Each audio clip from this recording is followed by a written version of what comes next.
Good evening and welcome to Omnibros Live. Good afternoon to you on the West Coast. I am Omnidog. Whoops, let me mute Gabe for a sec there. Making some scrunchy noises. So, let me see. I'm here. What up, everybody? Okay, there he is. Yeah, I'm here. So happy Thanksgiving to those of you in the U.S. And Aiku is asking, what even is Thanksgiving? Well, we're thankful for we get together and we're thankful for things. And today, Gabe and I are having pie. Make havoc. What's up, dude? We're having our favorite pies. Gabe loves pecan pie. And I love praline pumpkin pie. As you can see here in front, down, it's got a pecan candied crust with a pumpkin custard filling. So I get the best of both worlds, but Gabe just likes straight pumpkin pie. So no, straight pecan pie. Pecan pie. Yes, sir. And so that's a lot of whipped cream on that pie, man. What's that? That's a lot of whipped cream you have on your pie. I know. I wanted, if I'm going to break my diet, I'm going to break it the whole way. Oh, and Taylor Brown has said that he's going to walk the dog or go to the bathroom for half an hour so he can watch the show. He said he's carrying out his plan. Somehow he's got 15 people over for dinner, but he's watching the show. Oh, man. I would definitely hide in the bathroom, too. Chris Davis, yes, I did make it. I'm a pie specialist. It's the one thing I can make. I don't have pie yet. I just barely got my plate. Like, we just started eating right now. Oh, you're ditching the eating? You worked that out? How'd you manage that? Manage what? To ditch Thanksgiving dinner and come into this chat. We don't sit around the table and eat. We just kind of just eat. Oh, you just sort of meander around and serve yourselves whenever you're ready? Pretty much. Pretty much. Oh, all right. Well, that's cool. Shout out to Lou. Shout out to Lou, our boy Lou from the show, who's stuck with a bunch of kids watching the Captain Marvel movie, all in an effort to get Mom's special homemade stuffing that he gets once a year. I almost feel bad for him. His favorite movie. And I'm sure he loves the fact that Kelly Dusaconic has a cameo in it. I'm sure I didn't catch that. What does she do in that? She's just walking through like the subway tunnel or the subway like platform or something. I didn't catch that. So he's in hell basically. He didn't like that movie. This is a good time to talk about our sponsor, InStockTrades.com, where you can get your collected editions up to 50% off. Loyalty discounts add 2% to that, and they're having a tremendous Black Friday sale, which started on Tuesday, with major publishers tacking on another 3%. Things like Dark Horse, DC, Marvel, Dynamite, I know, has extra discounts. So you can flip through your wish list and see what's an extra 3% off. Things that are normally 42% off are all of a sudden 45% off. Some of them may even stack, and you can use the code Black Friday for more savings. It's crazy what's going on there at IST. They're giving the books away practically. If you order $50 or more on this sale or any time of the year, you get free shipping, fabulous customer service, fabulous packaging. That's InStockTrades.com. Yes, thank you to Emily and Cameron and everybody out there. We are thankful for their sponsorship of the show. Absolutely. What's it been like? A little over a year they've been sponsoring us, right? I feel like it's been 2 years that we've had their sponsorship now. Maybe. This will be the second year I send out those forms. Yeah. Those forms. That cost extra to put together. I'm gonna tear up this plate so I can tear up some pie. I earned that pie. I earned this food and everything. I went to the gym and murdered myself. So I'm in. You know, speaking of murder, you know what else I did today? Uh-oh. I finished Batman Damned. Oh, you did? Yeah. And? I don't know what happened. Okay. That's no, fair. I mean, yeah, literally, I don't want to go as far and deep as you guys did and say that's the worst thing ever created, but it is incomprehensible. I don't know what happened in that story whatsoever. Art's beautiful. Libra Mayo did a great job on the art. His story, I think if you took out all the narration, I think the story might make more sense, which is weird because I'm assuming it's Constantine doing the narration. But I don't know, is he talking to you, the reader? Is he talking to Batman? It felt like that changed from issue to issue who he was talking to. Everything just kind of just like happened quickly. Like just things would just happen for no reason. And like it's like, oh, you got to go see this guy at a nightclub, and that nightclub guy is Etrigan rapping really terribly. I would think somebody from the demon world would have better bars than that. Yeah. And then all of a sudden there's an attack, and then Batman goes into a burning building, and there's nobody in that burning building except for some weird creepy dude. And that weird creepy dude comes up later at the end of the book, and is that weird creepy dude God? Like I don't know what happened. And then there's so many characters in it for no reason. I don't know why Swamp Thing was in it. I don't know why the Enchantress was in it. I don't know. I'm sorry. Everything I'm saying is I don't know, because that's kind of what I'm getting out of that book. Is I don't know. Yep, that sounds right to me. I think there was a lot of editorial interference with it, and I think in my opinion, if there was a lot of editorial interference with it, he probably should have come out and said somewhere that, look, guys, this isn't the book I wrote. Yeah. This thing got messed with a lot. I think it could have just been like an oversized one shot and been better. A little bit more concise and compact. Yeah. Which is terrible, which is bad. I mean, I like everything Batman that Brian Azzarello has done. There's that Batman Eduardo Riso hardcover that I need to pick up at the store, where it's all of their stuff they did together. Like, you know, the Flashpoint stuff and Broken City. I like Broken City. I remember liking Broken City. I haven't read it in a while, but I remember liking it. I forgot what else is in that book, but there's some good stuff in that book, and I want to grab it. Yeah. It's got their Wednesday Comics feature. There you go. That's it. Yeah, the Wednesday Comics stuff. Mike Lombardo in the chat says that Damned is on Hoopla, so we could use that for the broadcast. Oh. So that way we don't have to buy it. Taylor Brown, I didn't have time this week to rent anything on Hoopla. I'll rent all 7 books tomorrow and Saturday and read them all. All 7 of what books? What are you doing to 7? Hoopla allows me 7 checkouts.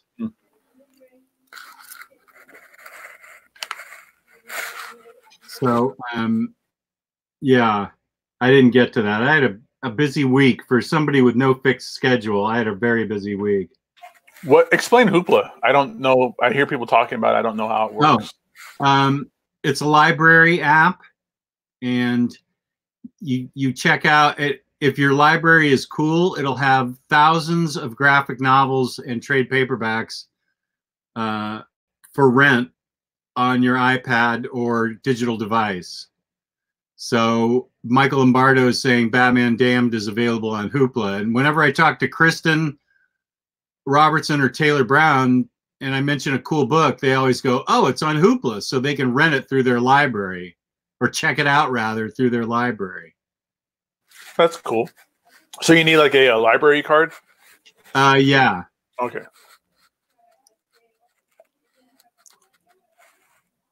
Yeah, and the problem with me was my county didn't have hoopla, so I had to go to the next county, which was half an hour away, down a super busy freeway. And I finally, which took me like 6 months to do, so I finally did it, and I got a hoopla account at Prince William County Library, and they allow 7 books a month to be checked out. Lionheart, happy Thanksgiving to you too, buddy. Man, damn, #1 still worth anything? Crazy Jane wants to know. I still sell it for $80, I want to say. 80? Okay. Yeah. Outside of that, you know, the rest of the that's got to be in like 9.8, right? No, raw. Oh, just raw? Oh. Yeah, I sell raw copies all day long. It's like 60 or 80, but, you know, way more than cover price.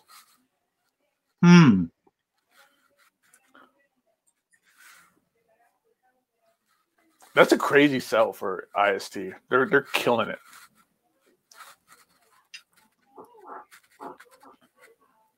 I feel bad for their shippers, whoever packs and ships out their stuff, because they're going to be jam packed.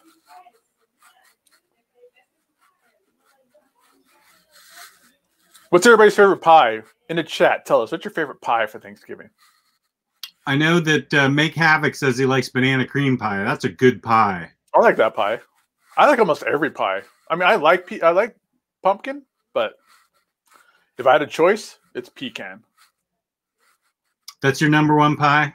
That's my... No, I mean, for Thanksgiving. I think my #1 pie would be like boysenberry or rhubarb or something kind of tangy like that. Uh-huh. I like that kind of stuff. But for Thanksgiving, it's going to be pecan. Yeah, I'd say my #1 all-time is either blueberry or cherry. Sour cherry pie. Yeah, Mr. Awesome's right. Most pie is good. Yeah. Key lime pie is another favorite of mine. Yeah, that's good pie. Peach pie is good. Chris Davis, I'm not positive what time the live sale is going to be tomorrow. Oh yeah, explain that to me. What do you do in that? Okay, so it's almost like this. Like it's on Instagram, but it's live like this. And I'll have a box of comics and CGCs that I'll put up one at a time, and I'll be like, "Hey, look, it's Batman Damned #1. If you want it, everybody in the chat, if you want it, the first person to say claim Batman Damned, it's yours. You get it." And so I have there's like a shelf behind me at the store, and I'll put the books up one at a time. I'll lay them out, and they'll be like, all right, so Batman Damned #1, Uncanny X-Men 266. Like I always try to pick out, good modern keys, sought after books, and it's there, and then there's the prices. Oh, you've already set the prices? Yeah, the prices are already set. It's not like an auction. I don't have time or the ability to keep track of everything. So I'll lay out like 10 books at a time. Okay. And someone will say, claim Batman Damned. I go, okay, all right, well, that's yours. I'll take it down. I'll write that person's name on it. And then they'll PM me their PayPal email, and then I send them an invoice for how many books they want to buy. It's easy. It's a good way to get rid of books. I make a lot of money for the store that way. It's fun. Chris Davis is saying it's a really cool sale. So it's good for the consumer then too. Chris Davis likes it. Yeah, it's good because Torpedo, we have so much awesome books on a regular basis because we're always buying collections, always buying. So we always have great stuff in the store. Most people don't have most comic book stores in general don't carry back issues like, key books or vintage comics, Silver Age, Golden Age, Bronze Age. Most stores, they just carry the newest book that comes out. They're mainly new comics for the most part. So this is a good chance for people who want, key books or sought after books or want to buy a high end CGC, gives them the chance to do that through Torpedo because they can't do it locally, and they don't want to deal with eBay or they don't want to deal with Amazon or anything like that. You can buy it 100% through a legitimate store. So it's fun. It's cool. I'll start discounting books after a while to try and get them out of there. So it's a good time. Chris is saying he always has stuff that you didn't know you wanted. Yeah. Is it? Yeah. You'll go on there, but oh, that's a good book. I want that. Because it'll be priced, and if it's like a Silver Age book or like a Bronze Age book, it'll be graded. Like our grader, Big Steve, he's a stringent bastard of a grader. Like he is more strict than CGC a lot of times. So people, wow, it'll be graded. This is a 7.5. We graded this at a 7.5. We graded this at 8. This is a 9.2. Whatever it might be. And a lot of times people will send that into CGC and it'll come back higher. So wow, it's good stuff. Lionheart, this is a good question. I don't think it applies to Gabe because Gabe gets his stuff from his store. Justin, Gabe, did you guys buy anything from IST for the Black Friday to Cyber Monday sale? If so, what did you buy? I think, Gabe, you get your stuff from your store, right? I get a lot of stuff from my store. I still buy stuff from IST. Sometimes they have things that I don't have in my store sometimes or have access to. Let me go see what I bought, and I'll... unroll the scroll of everything. No, actually, it's not that big. It's not that big. I can just tell you what I bought. Your account.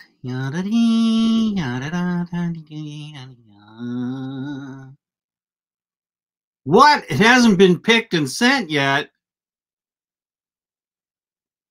Oh, it is a lot. You better make a post on the group complaining about it. It's only been 20 minutes. I got Doc Frankenstein Postmodern Prometheus hardcover, Harrow County Library Edition Volume 1 and 2, James Bond hardcover Volume 1 and 2, Redneck Trade Paperback Volume 4, Vampirilla Deja Thoris trade paperback, Woods Yearbook Edition trade paperback Volume 3, X-Men Epic Collection Children of the Atom new printing,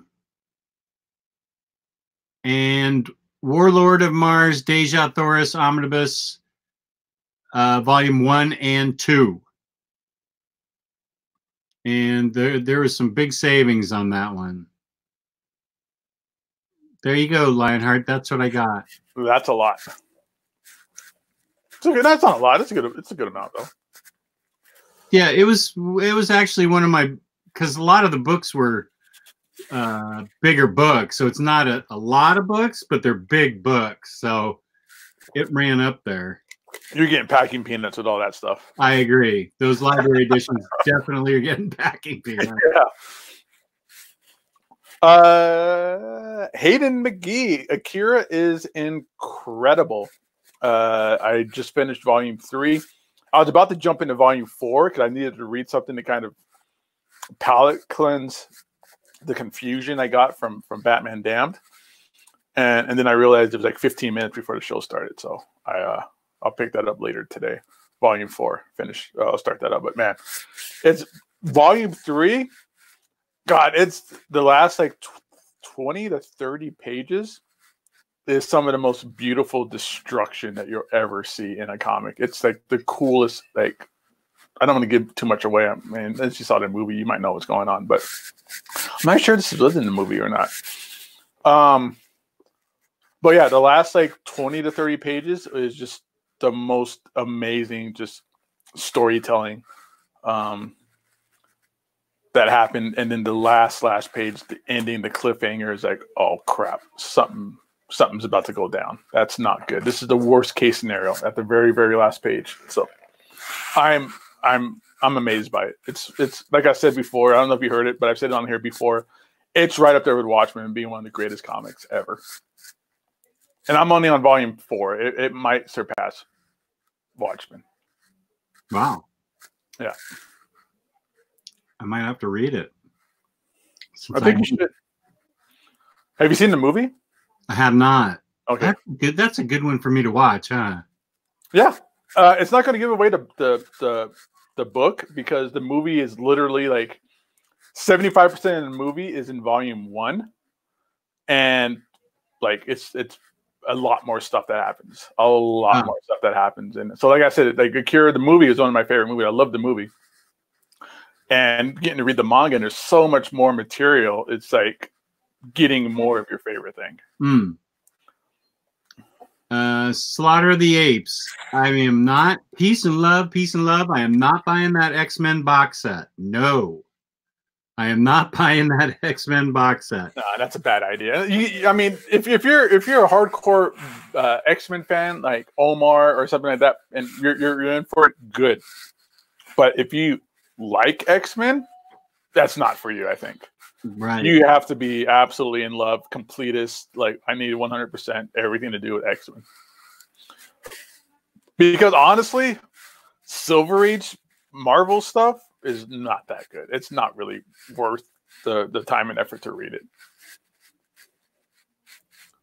Not that good. I'm a Fantastic Four fan. I've read the Silver Age Fantastic Four, and there's some good stuff. That's probably some of the better Silver Age comics out there. But man, don't get your hopes up for anything good to come out of X-Men. Aiku, I don't know that David's going to order Monstrous yet. I just put the bet out there that if he did order it and he has to read it, then I will read a manga, I think, of his choosing. He has to choose it. I can't read Akira unless he wants me to read Akira. I'm not reading the whole series of Akira just because he read Monstrous. He has to pick a manga book. You will. You'll read volume 1 and be like, holy crap, where's volume 2 at? Why can I not read 2 of these at the same time?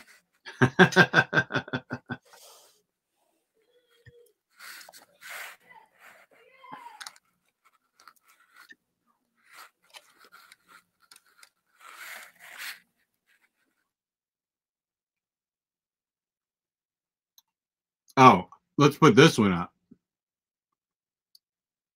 Monstrous OHC1 I bought of Jeff's recommendation, and it's amazing. I am so pleased to hear you say that, Slaughter. I love Monstrous. I think that story and art is absolutely right up there with everything. I love that book. Both those women do a fantastic job in that book. I have it, but I haven't read it. I haven't even opened it. I got it because of, you and I think Gio, and I'm pretty sure everybody in our group, OmniBros group, just kept going and going and going about how great it was. Yeah, from what Omar tells me, it's like a manga that reads like a Western book. Instead of backwards, it just reads forwards. It's written sort of like a manga almost. And the art is manga-ish. But it's a wonderful fantasy book.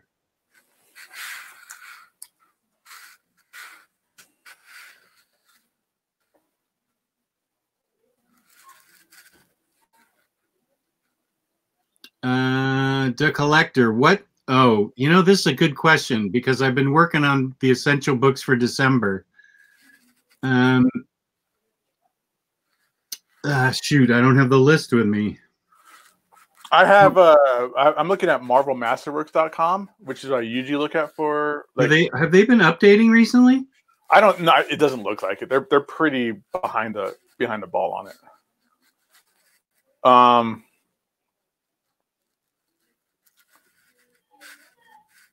I think so from what I see on here, Annihilation comes out in December. Yeah. Which you know what? It's not that good of a book. It's really not. The actual Annihilation storyline is really good. It's a good story. But that's like volume, if you were to get like the trades or like the oversized hardcover, that's like volume 3. Volume 1 and 2 is a bunch of this ancillary, like how did Silver Surfer get into the mix? And how did Super Skrull get into the mix? And how did Drax get into the mix? And I really don't care. I will say I am looking forward to House of X, Powers of 10 hardcover. Oh, yes, 100%. And The Animal Man by Jeff Lemire Omnibus. I wish I knew what list you were looking at. I'm looking at collectededitions.com for the month of December. Release schedule December. And they're pretty good. They're updated and whatnot. Yeah, it's affiliated with Tales of Wonder.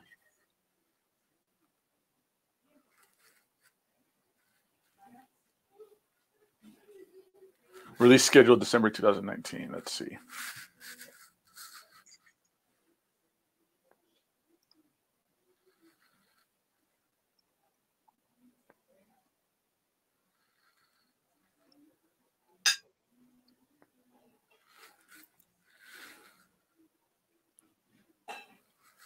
Taylor Mitchell, I don't know 100% if it will, but that's my guess about the Silver Surfer Black.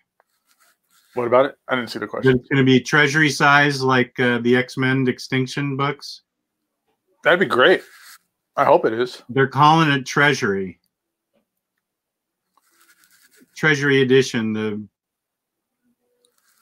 Silver Surfer Black. So I'm assuming that it's going to be, since it's called the Treasury Edition, I'm assuming that it's going to be like Grand Extinction or whatever those books were called.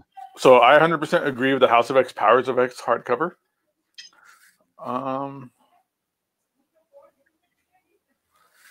And if I had to kind of just pick one more, it would be the Jeff Johns Flash Omnibus. Oh, okay. Yeah. I've never read any of that stuff, and it's just one of those things it's always getting a lot of air. It's always getting a lot of high praise. Slaughter of the Apes. Is that you, Patrick? When do we see your top 10 collected editions of 2019? Last week of December. Oh, I get it. I thought you were teasing me about December. I thought you meant when we see the top 10 for December, last week of December. I thought we might also be doing a best of the decade, maybe, as well. Yeah, I'm going to have to... I thought that might be Patrick. How's it going, buddy?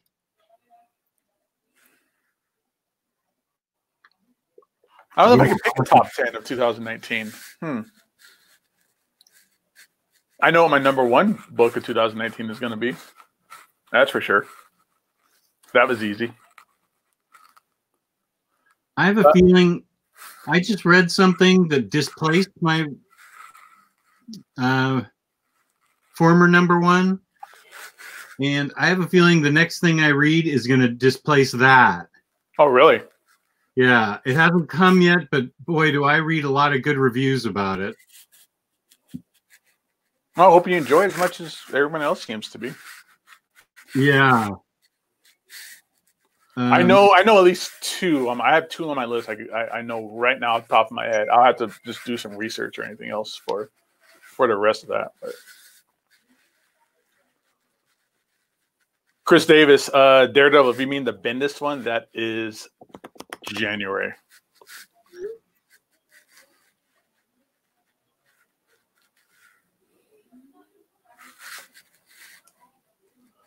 Mythology, Aiku Mythology was my favorite Batman book of the year. Really like Mythology. I need to reread that because it feels like I read it so long ago. I need to reread that. What up, Diversity in Comics? Thanks, man. Happy Thanksgiving to you, too. He says Annihilation comes out this Wednesday? I'll double-check that real quick.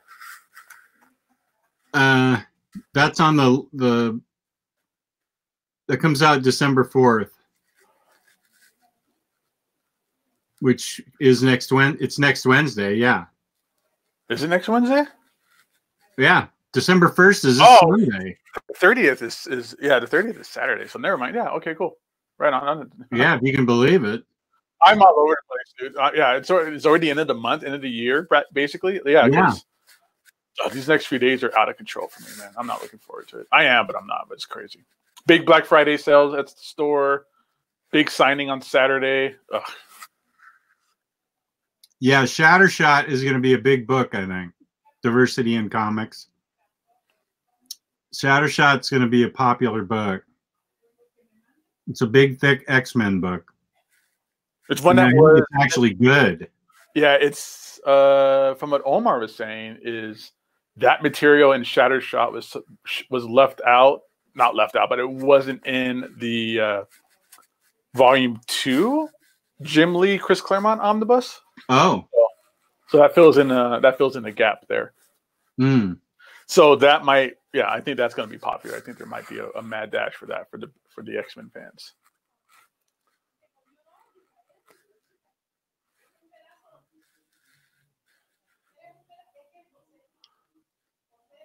Psycho Sib, I think that's how you say your name. Welcome in, man. Glad you're catching us live. Happy Thanksgiving. You know, I'm gonna go get some pie, Jess. I'll be right back. Okay. I finish this plate, and now I'm gonna treat myself. Yeah, you need the pie. Jess, did Ryley convince you to get that JoJo box set last night? No, I'm not buying any anime. I don't watch enough anime to watch it multiple times. I'll watch it on Netflix, but I'm not gonna watch it over and over. So no, I'm not gonna get the JoJo box set.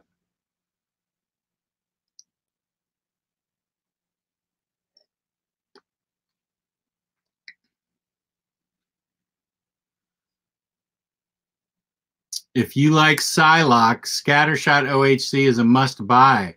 Ooh, I like Psylocke. Tell you what. Oh, he brought in the whole pie.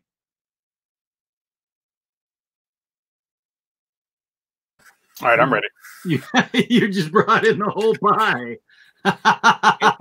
There you go. This is homemade from Costco. Nice. No, I'm kidding. I'll be right back. I just did that to piss off my family. They're like, where are you going? I'm like, shut up.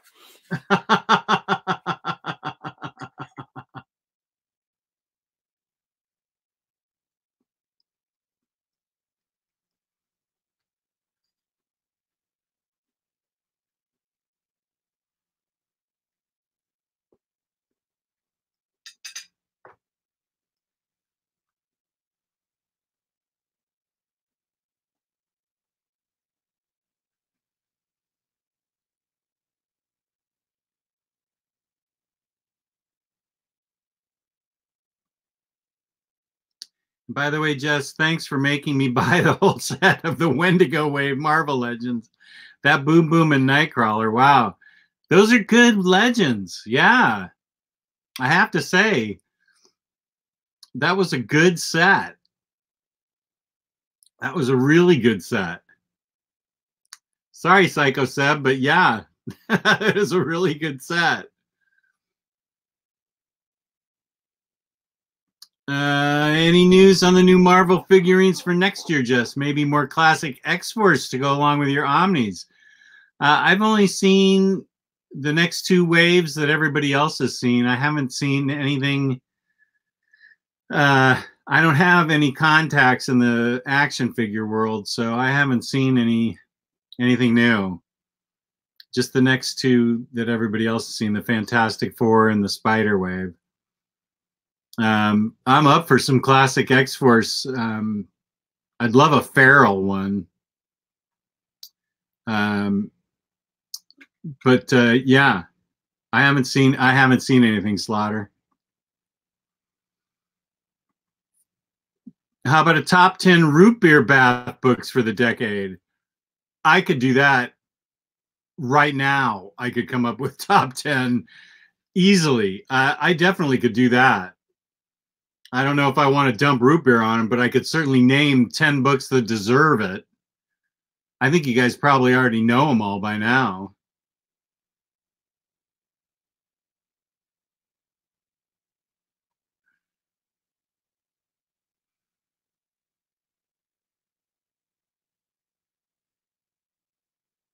Has there been 10 though? Mr. Awesome asks. No, I think I stopped so far at about 7, but I definitely could find 3 more books that I don't like. I mean, I talked about Batman Noel last night. I really hate that book, and I didn't pour root beer on Veil by Greg Rucka either, and I don't like that book either. I think, Jess, you also said that you're going to kind of reevaluate how you're going to decide what to throw root beer on after talking to Brian Azzarello. Yeah. After seeing what a nice guy Brian Azzarello was, and kind of talking to the guys at Bat Force Radio, they jumped my shit for it. And we had a discussion, and we ended up friends afterwards, but they made me see it in kind of a different way, that these guys are, you know, really trying their hardest to put out a quality book as well as they can, and then they get editorial interference, and you know, Greg Rucka tries as hard as he can, and then he comes up with Veil, and even he's not happy with it. You know, it may not be fair to those guys to do that. It was a fun shticky gig when I started out, but it really may not be fair. You know, you meet these guys, they're nice guys, and do they really deserve that kind of treatment? I'm reevaluating my stance on the whole thing. I don't know. It was funny at first, and now maybe I've outgrown it. And I will stick to my pouring of root beer on any book like Kick-Ass 2 or Savage Highway that uses rape to propel the story forward. I think that is uncool and unnecessary, and I will continue to douse books that use sexual abuse or portray women in any kind of desensitized role, or makes them less, dehumanizes them. I will pour root beer on those books. But if it's just a book I don't like, I think it's probably time for me to kind of put that sort of joke to rest. I will still warn you about terrible books, Slaughter of the Apes. That's maturity right there. Now, yeah. You're going to be reading manga pretty soon. I will still tell you about books I don't like. I just don't know that I'll broadcast that I poured root beer on it. I mean, we always try to do our best to really pump up what we don't like, and things that pump up what we do like. Yeah. And what we don't like, we kind of just, we bitch about it in our chat, and we don't bring it up on this show. Yeah, we really try to be positive about things. And when we read something we don't like, we usually just say, it's not for me. Yeah. There's an audience for it, but it wasn't me. So I think I'm going to go back to that. Because I think the worst thing you can do to a book, worse than, like, you know, root beer bats or anything like that, is just not talk about it. So if I don't like it, my most negative thing I could do is not tell anybody about it, good or bad. Christian, you're welcome, bro. Anytime. Anybody for that Power Rangers book? Do you have any left? There's a couple left. I think we're going to throw them up on eBay unless anybody wants them. I can't believe that you didn't immediately sell out of those. Yeah, me neither. I think it's because everybody hated me on a group for it. Not really. But there was some odd hate happening. There was some weirdness going on. Yeah. Mr. Awesome, I have seen the Harley Quinn trailer. I don't have the DC app, but I saw the Harley Quinn trailer on YouTube, and I loved it. Am I correct in remembering that it seems like all the DC app shows are going to, like, other streaming services? Like, they're no longer exclusive? It sort of seems that way. I think somebody said that about Teen Titans, Doom Patrol.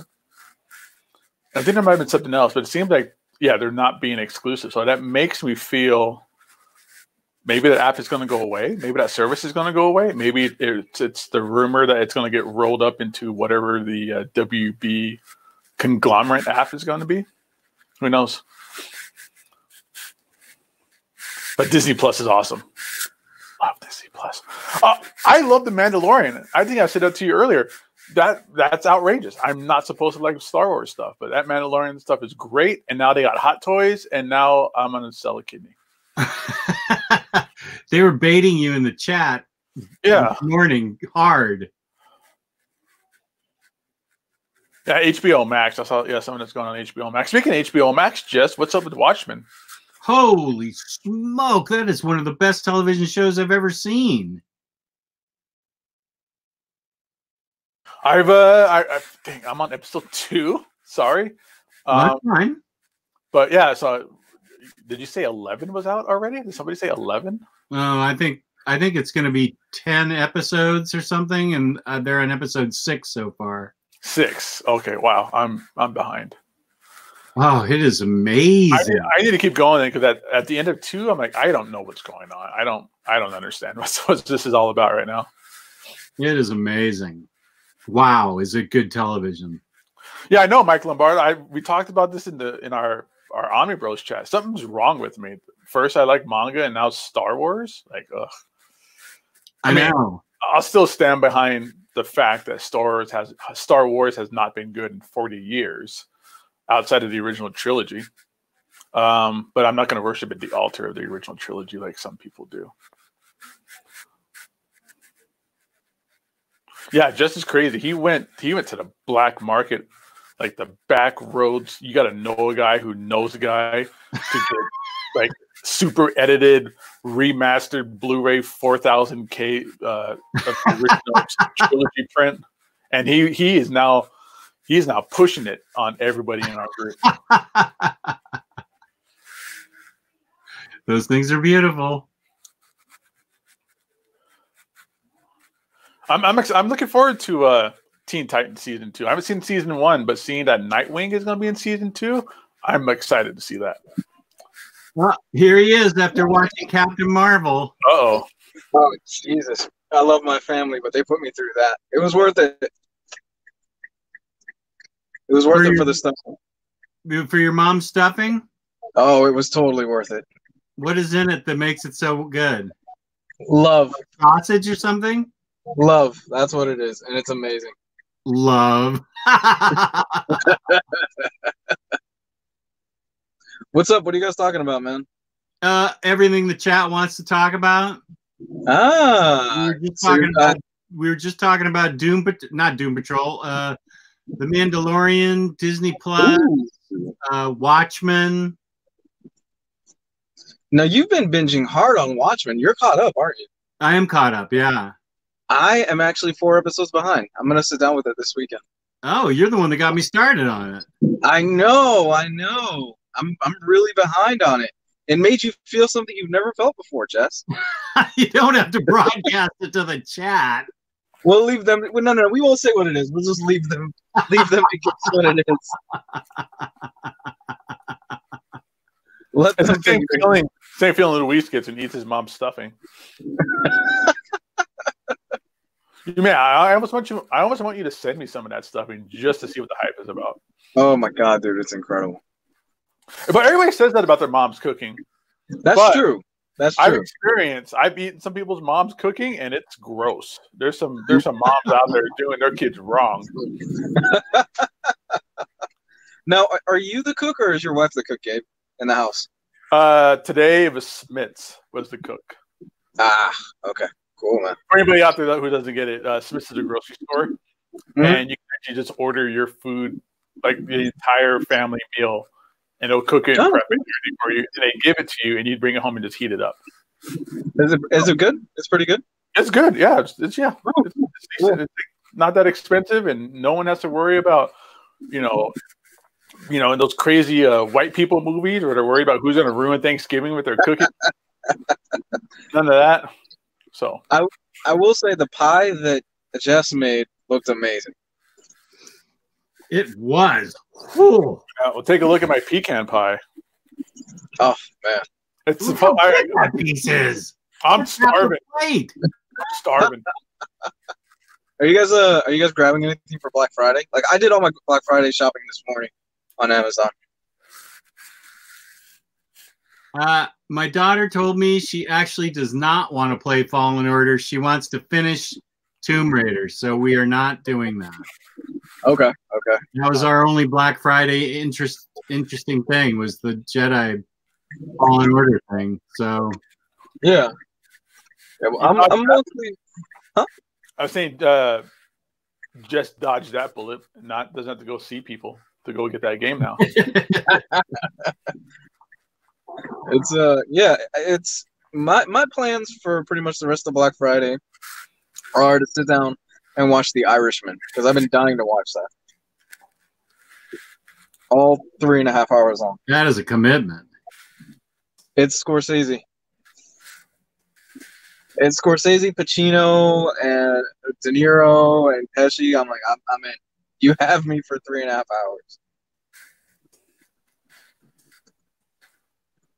hours. Omnipool, I'm okay with Harley Quinn animated series being rated R. I think it's going to be great, and I'm really excited. I think Marvel DC's going to pursue more R-rated movies. I read somewhere that they're going to do a Green Lantern movie and something else, and that they were looking forward to doing more R-rated films, like probably a Joker sequel that we don't need. Yeah, I really hope they don't come back for a Joker sequel. It doesn't need it. Especially since they said that this was not going to be like a sequel kind of movie. It was not going to be tied into the rest of the DCU either. Right. It's fine the way it is. It ended perfectly. We know what that sequel is. It's him fighting Batman. Yeah, or it's him fighting Batman dropping him in Nevada acid, and then he becomes the real Joker. Yeah. Like, I'm good.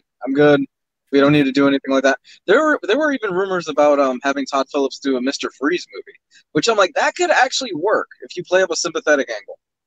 I would like to see a Harvey Dent movie like that. Harvey Dent would be cool. Harvey Dent. I think Batman has most characters that you can have a sympathetic eye or perspective to their lifestyle, to their life. Definitely, right. We experienced that with Joker. I think you could totally do it with Harvey Dent before he becomes Two-Face. Like, just him growing up the way he grew up. He wasn't, from my understanding, from my memory, he wasn't like a rich kid like Bruce Wayne. He came from the bottom and now he's here kind of situation. So I would love to see how that kind of juxtaposed against like Bruce Wayne's wealthy lifestyle in losing his family and whatnot, and how, I think that could play out together very well. But these are human characters for the most part. Batman's Rogue Gallery. So I think it'll Yeah, that's the beauty of Batman's Rogues Gallery, is that they're rooted. They're very rooted in like a human. They're humans for the most part. They're flawed humans, and they are aspects in some ways of his personality and like the road that he could have traveled if he went down the wrong side. I think that's cool. Huh? A Clayface movie like that. It'd have to be a little bit maybe more CG related, but I would love the idea of your 35-year-old aged out actor, his looks and losing, jobs, and him turning to basically like a drug and becoming an addict and being addicted to that chemical.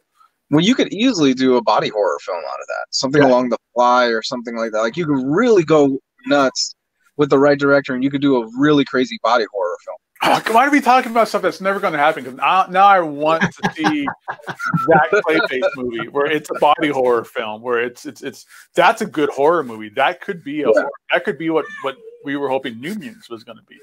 Exactly. I can see that. I can see that so well right now. Let's make it. Like, you could hire somebody from the indie circuit right now that's like somebody even from A24. Those guys. Yeah. How about just all of us and our cell phones? Let's make this happen.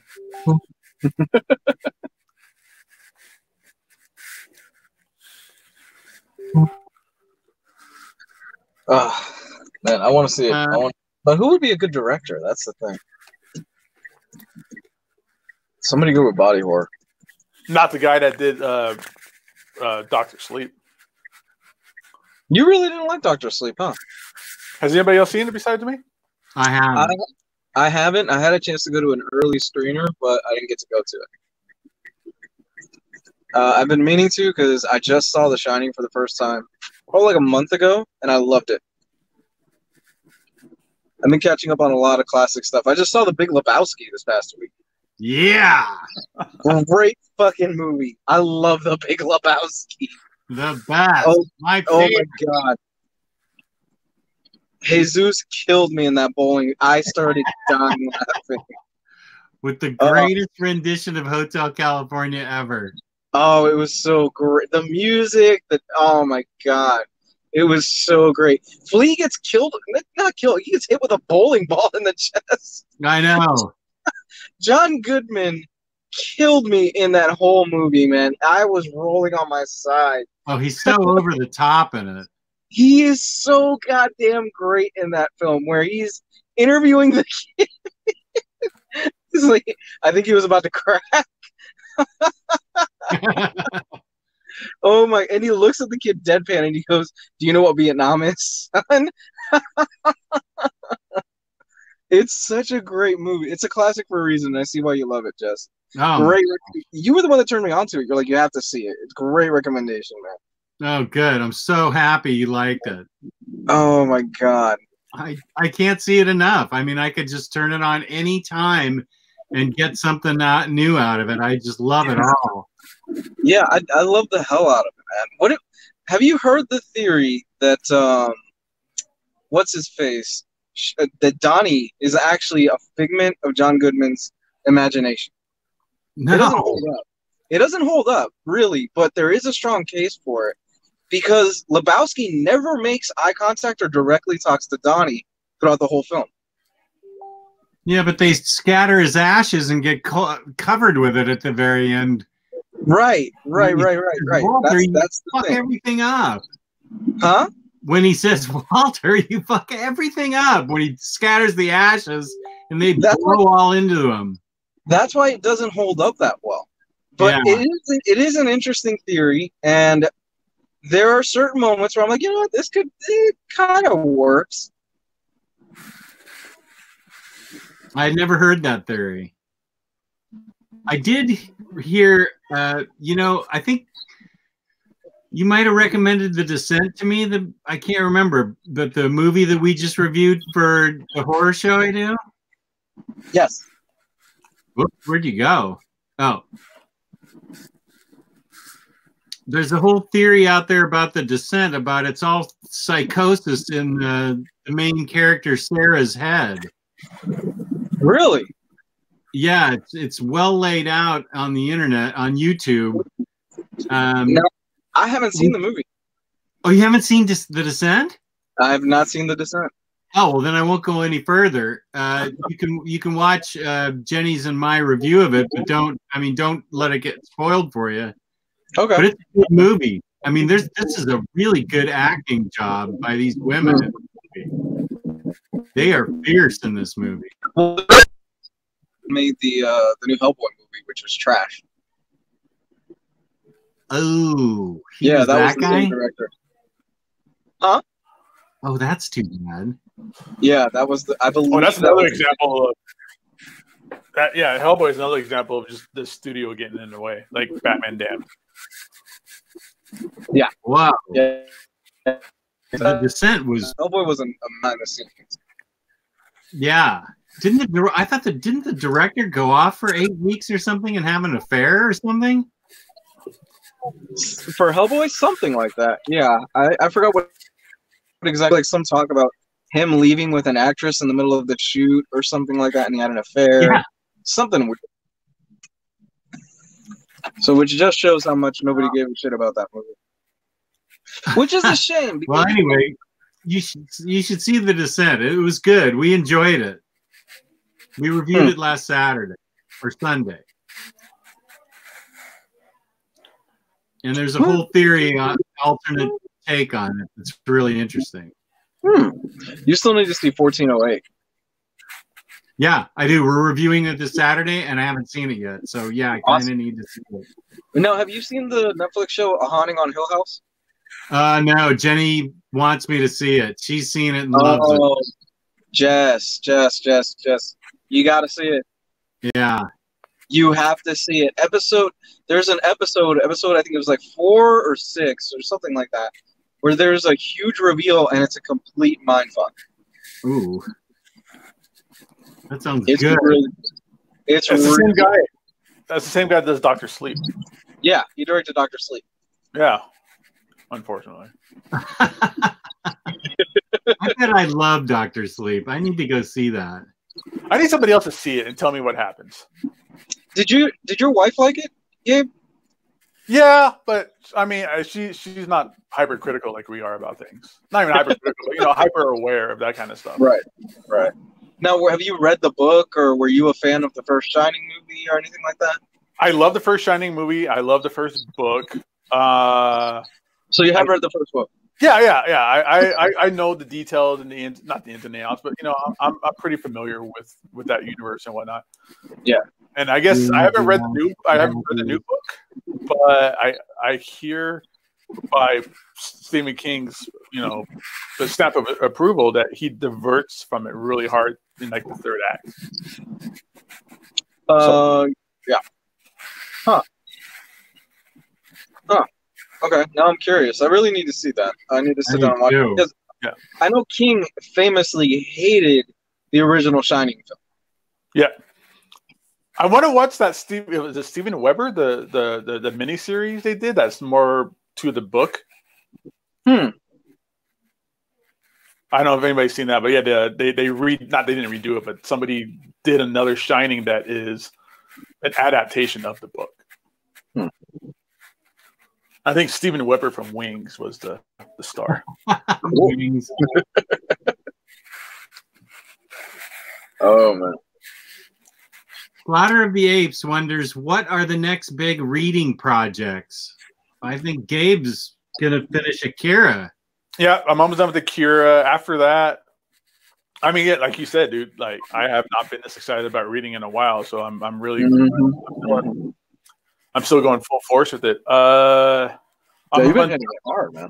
Yeah, I have. So I'll get back to Berserk and One Piece and find a good pause point there, because I also still want to do My Hero Academia. And I'm kind of, because I'm in that otaku group, and Jess seems to think it's a funny idea, and Jill is I got resurrected, or that one time I was resurrected as a slime. That's on the list, but that's gonna be down the road, because I got a lot to do now. But I would honestly love, like, maybe next year for like the bet or something like that, where you and Jess sit down and binge a few episodes of Dragon Ball Z and give us your thoughts. I've seen most Dragon Ball Z. Oh, you have? I thought you didn't see most of Dragon Ball Z. Okay. No, I got to I haven't got to the Great Saiyan Man yet, but what's the tournament, like the main tournament after is it after the first Buu or after Cell? I forget now. That's after Cell. That's after Cell. Yeah, I mean, Future Trunks is my favorite Dragon Ball Z warrior. My favorite Z warrior. Mm-hmm. And he dips out after Cell, and it becomes him growing up as a little kid, and it's not Future Trunks, it's like little baby Trunks. I kind of lost interest in the show. Admittingly, the Buu saga has a lot of filler. It's a lot of filler in there. Dragon Ball Z, it should be Dragon Ball fucking filler ball. That has more filler than a bag of potato chips. Jeff, you should at least try to sit through like all the way through the Saiyan saga, which I don't know how many episodes that is. I have absolutely zero idea what language you're talking. Maybe Kai. Maybe just do Kai, where there's not like. Yeah, Kai would be easy. 25 episodes of Goku on Snake Mountain, and then falling down into hell to goof off on a couple of devils, and then just to be able to automatically pop back up on the straight way and be home. This is one of the few things that the five of you know completely well, and I have zero idea what you're talking about. I at least have a little bit of an idea of some of these other things, but I have no idea what you're talking about. How about we try to explain what the hyperbolic training chamber is and how that works? No, please don't. How about time in general in the Dragon Ball Z universe? You have 5 minutes before the planet blows up, and then it's like 15 episodes. Yeah, exactly. Or it'll be like, oh, we got 2 more years until this big event happens. 4 episodes later, 2 years has passed by. Yeah, it's very convenient the way they track and pace out these episodes and timelines. Jeremy Wilson, I'm getting the Matrix hardcover. I have the trades. If you're still in the chat, it's been a minute. The content is good. It's hit and miss as an anthology, but there's a lot of great artists in there, like Jeff Darrow. A lot of great writers in there.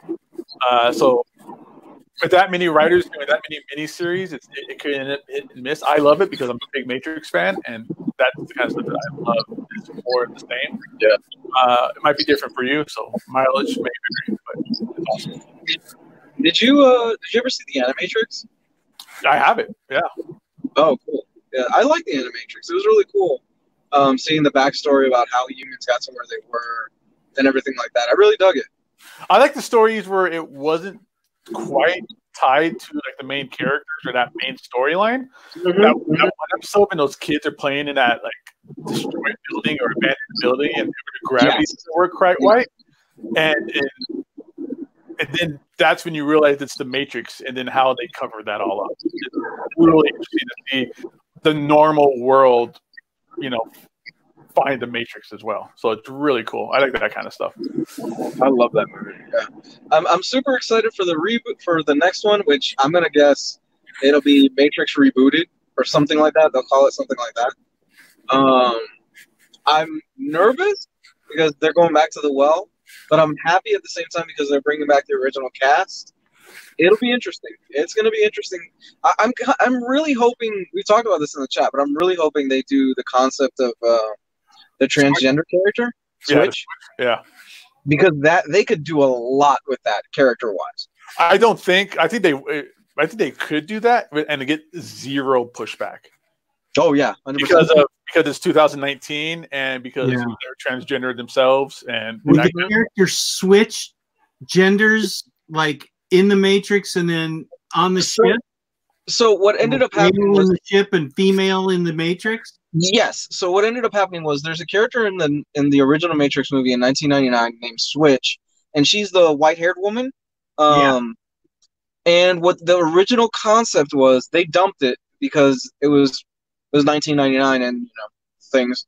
The concept was that she or he, because I don't even remember if they really addressed what her or his gender is in that film. The concept would be that when she or he is in the Matrix, they are the opposite gender of when they are out of the Matrix. That sounds cool. It's a good concept. I wish they could have done something with it, and I wish they could have explored it. And I think it would play a lot better, especially today. Yeah, I think it would work today. Fine.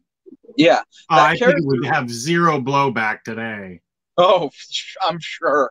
I'm sure they would have zero blowback for that. But no, it's a great concept, and I wish they didn't dump it. They never really address it, and they never really say anything about it in the original film. I really would have loved to have seen them do something like that. Thank you, Mac Haven Comics. Shows up, dropped the $2 bill in our lap. Hell yeah. Happy Thanksgiving, OmniBros. Thank you, buddy. Thanks, bud. Yeah, thank you. Bud. And here's a great idea, I think, from Christian McKinnon. Lou should do an After Dark OmniBros show where he just drives around the city at night talking comic movies and shit. That's awesome. You guys don't want to hear me ramble on for 2 hours. It's not fun. I've had to do it before. You guys are. I'm fortunate enough that I'm ADD so much that I just can jump around topics like crazy.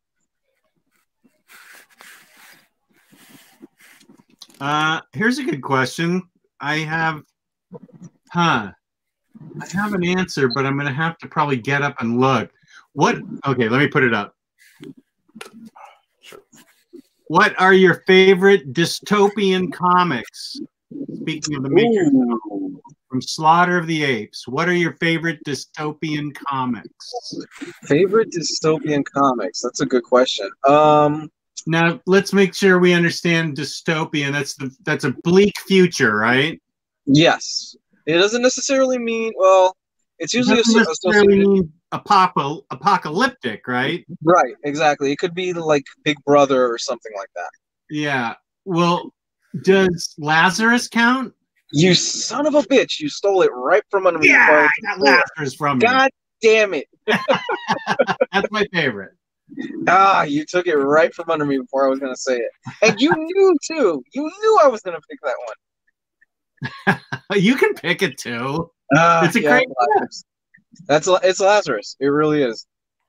Why the Last Man is a good choice, too. Who in the universe? It's going to be hard to top that one. Yeah. Gabe, would you put Transmet there? Yeah, that's exactly what's going to be my first answer. It's going to be Transmet and Future Imperfect. Not Future Imperfect. What's the Hulk book? Is it Future Imperfect? Where the Maestro and he just owns the universe. I think that is Future Imperfect. Okay. I think Why the Last Man's a good choice. Sweet Tooth is a good choice. Oh, Sweet Tooth, yeah. Sweet Tooth is phenomenal. DMZ is a good choice. Never read it. Not a Brian Wood fan. Oh, okay. That's weird. New Image Prophet that Brian Graham did. Oh yeah, Prophet was incredible. Prophet is one of those underrated gems, man. That if we do the best of the decade, that's going on there, because he took, like you said, Gabe, he took a joke character and turned it into something badass. How dare you? I quoted How you. Dare you? I quoted you in that.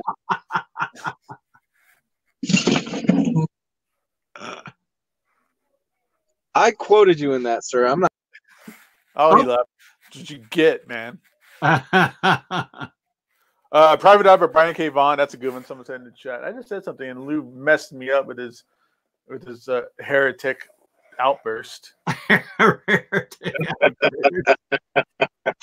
I quoted you in that, man. Dystopian comics. I mean, I don't. Does Akira count? Anybody who's read past where I'm at? Yes, Akira counts. East to West. East to West is good. That's a good choice. That's a good one. I still haven't read. I need to read Paper Girls. The first 40 issues of Walking Dead. 40. I would say 48.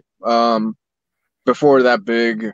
Oh, okay. 48 were the prison thing. Okay. Yeah, where everything goes to shit in the prison. All right. So the first 50 issues. Did you ever read the Inkle?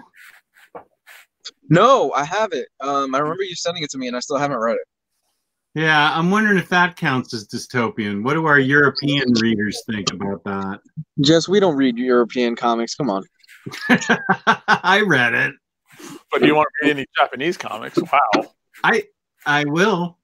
I know, right? Racist. What? Shut up. In Jess's defense, he has tried. It's just the left to right thing that throws him off. I'm thinking the Inkle is a good choice. I've read that book, and that's dystopian and weird. Weird in a good way. True. How about Chew? They're bringing it back. No, I mean as a dystopian comic. Okay. Yeah, they don't play it up that much though, but it actually is. Okay, Inkle is just dark psychedelic sci-fi. Okay. Because in Chew, it's a post-bird flu epidemic.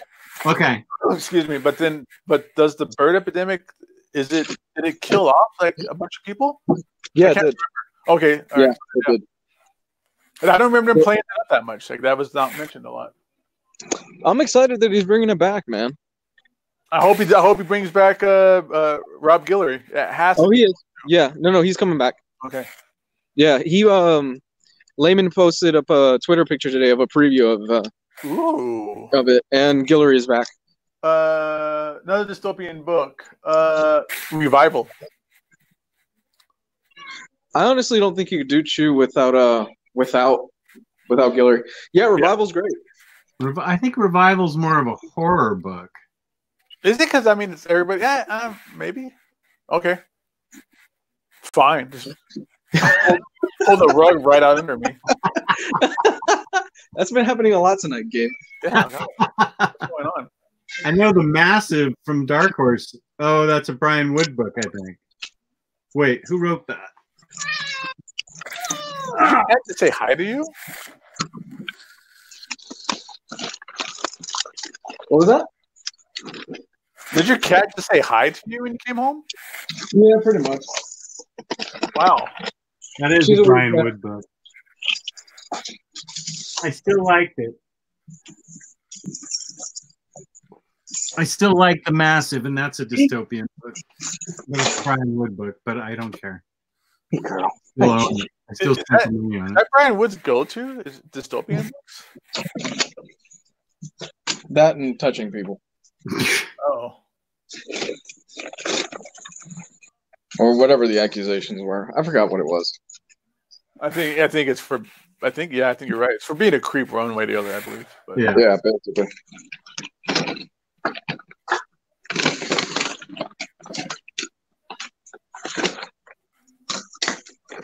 Basically, just being a creepy dude. Remender's Low is quite dystopian, says Aiku. That's true. That's a good one.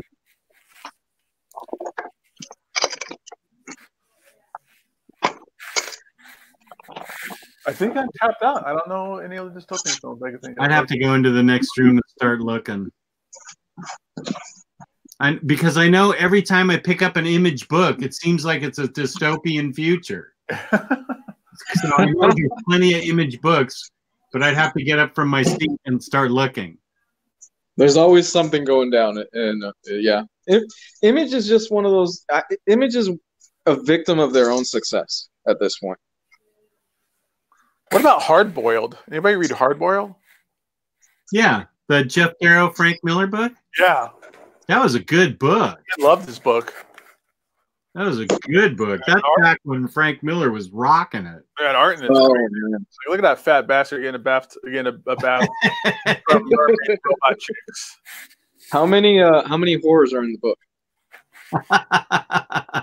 3,000. I'm only on page 1.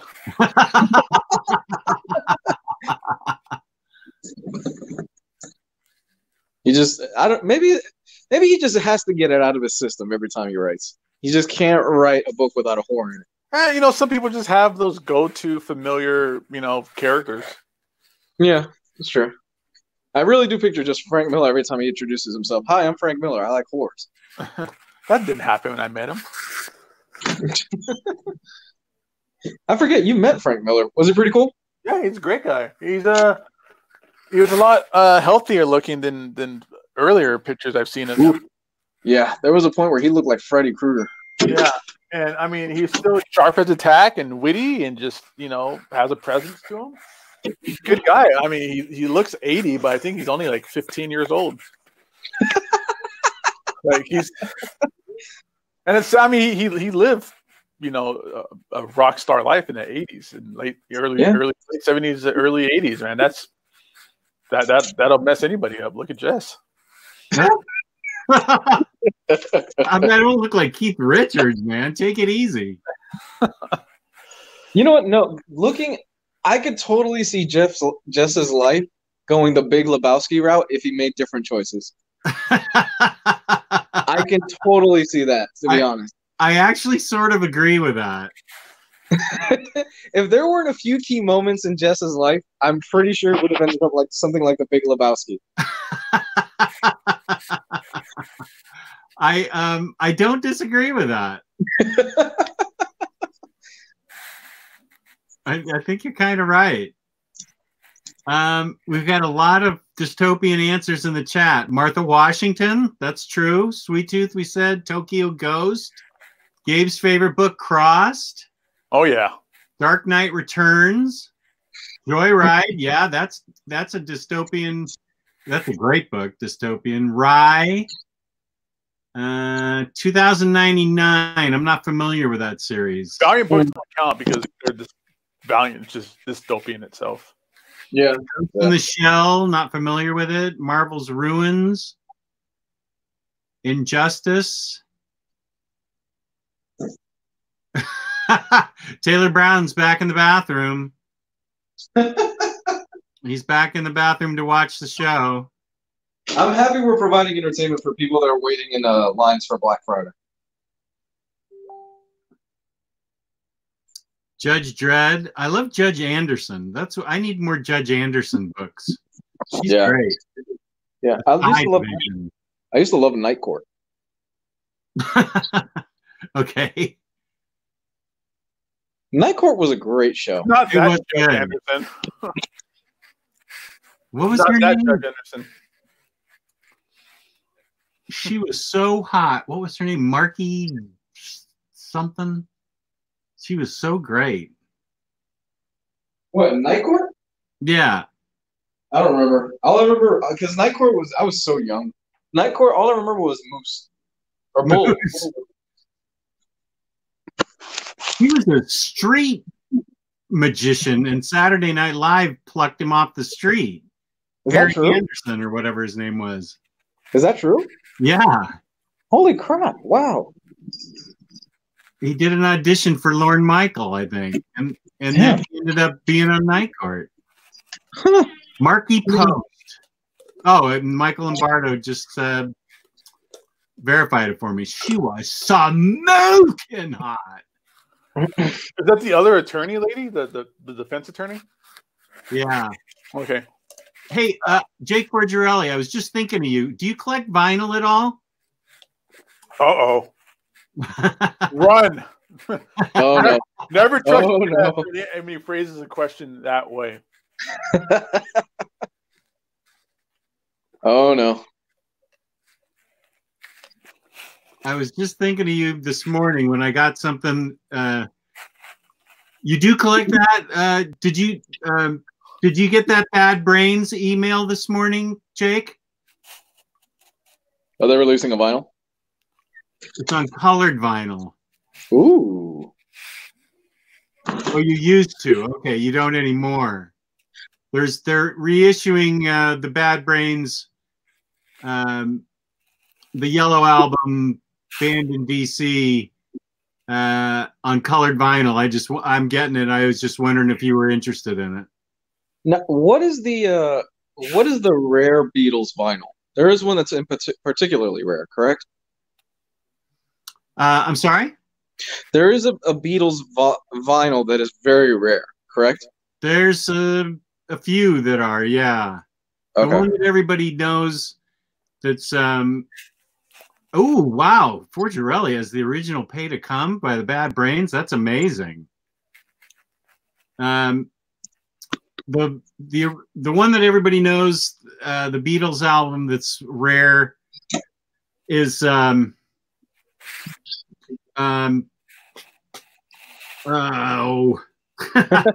I'm blanking on it now. It's Yesterday and Today, I think it's called. Is that the rare one? It's the Butcher Block album.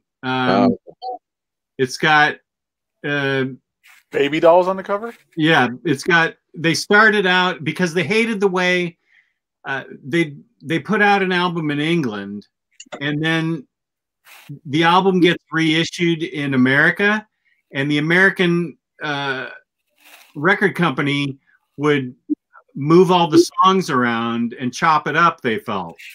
And so they thought they were chopping their babies up, so to speak. Oh, wow. And so for Yesterday and Today, they posed as butchers with blood on their coats on butcher blocks with beheaded baby dolls. Oh, crap. And so that was the first cover. And so that cover, not very many got released in America. Not many got released in America. And then, so some of those got loose. Then they pasted over the current cover over the Butcher Block one. And then they had the current cover one that got released that everybody else has. So Butcher Block cover, or you have the pasted over Butcher Block cover, those are valuable. Those are way valuable. When I had my show on cable TV when I Collectors Showcase, when I interviewed collectors and their collectibles. I had a guy on that was a record collector, and he had an incredible collection. And he he went into a record convention. This was around 1994. He went into a record convention with no money, and there was the Butcher Block album for sale for $0.10. Oh my God. He had no money on him. How do you not find a dime lying on the floor? I would have been scouring the floor. He went out into the parking lot and got on his hands and knees and started scrounging around in the gravel until he found $0.10 and went out and went in and gave it to the guy. It was worth like $3,000. Oh, that was then too. That was then. Wow. Holy shit. That's wild. So, somebody in the chat mentioned it, and I looked it up real fast. Did you guys hear about this Melissa Benoist situation? What's going on? Who's she? Is she Supergirl? Supergirl, yeah. I guess she came out and made a video talking about her being a survivor of domestic violence in a previous. Oh my gosh. Oh my God, I would never abuse her. That's ridiculous. I'd worship her. She's too cute. Yeah. Oh my God. But no, That's not to make any jokes out of it. Like, no, it's a pretty serious, like, heartfelt, like, you're right, video she made, and it's, you know, it's a lot of the, you know, the same details you hear in almost every situation like that. So. Oh, poor thing. That's terrible. That is terrible. So, do we know anything else about it, or that's it? She came forward and said her ex-husband was abusive. She didn't say who it was. It said a previous relationship. So I don't know if it was. I don't know her marriage life. I don't know if she's been married before, but she didn't say a name or gave him a title or anything. Just said it was a previous relationship. That's awful. That is really awful. That's awful for any woman. Correct. It just goes to show that it could happen to anybody. It's not, you know, it doesn't happen. Right. Yeah. The poor or anything like that. It's up and down the classifications. John Nova, the answer is yes. Pick those volumes up for $100. Its rating is 9 out of 10. It's one of the best Daredevil runs out there. Yeah. Wade's run? Daredevil. Oh, 100%. Yeah, that's you blind by that. And yeah, it's really fun. Yeah, that's worth more than $100 of value. Yeah, 2 Omnis for that? Absolutely. Get it? You will be happy. It's a fantastic read. Slaughter the Apes. My show was on back in the 90s on local cable. I did 32 episodes of a show called Collectors Showcase when I was on television. And I would interview people that collected everything from old radios and TVs to comic books, perfume bottles, black memorabilia, lunch boxes, cereal boxes, the record collector guy, so stuff like that. I have it on VHS and I have to get it converted to DVDs. Once I get them on DVDs, maybe I'll download them on YouTube. I don't know if anybody would give a rat's rear end, but I mean, yeah, I could put them on YouTube if you want. That's awesome, man. Oh, wait, you have those? You haven't put them on YouTube yet? Well, they're on VHS. Or, yeah. I need to get them converted to DVD. Is this something like Inside the Actor's Studio? My name is Jess Bragg. No, but my tagline at the very end was, remember, moms out there, don't throw it away. It might be valuable. And then that show spun out to become Hoarders.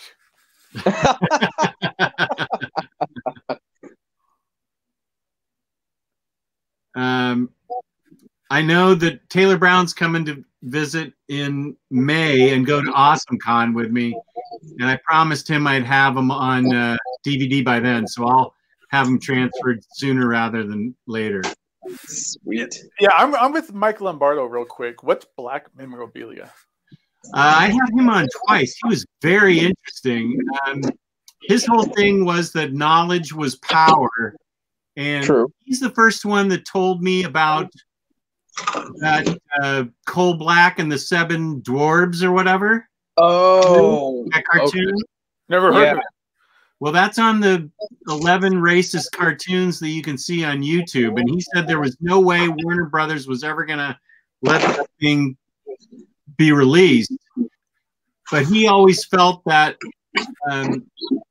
the black people should know their history of how they were exploited, that knowledge was power. The more knowledge they had, and this is him talking, I'm just telling you what he said, both times he was on my show, because he would collect stuff from the 20s and 30s all the way up to the 60s of the most racist shit that was sold in America and around the world. There was a toothpaste in Japan sold well into the 80s called Darky toothpaste. What? And it had a picture of a black guy with blackface on with like a white circle around his lips and a top hat. It was called Darky toothpaste. Holy crap.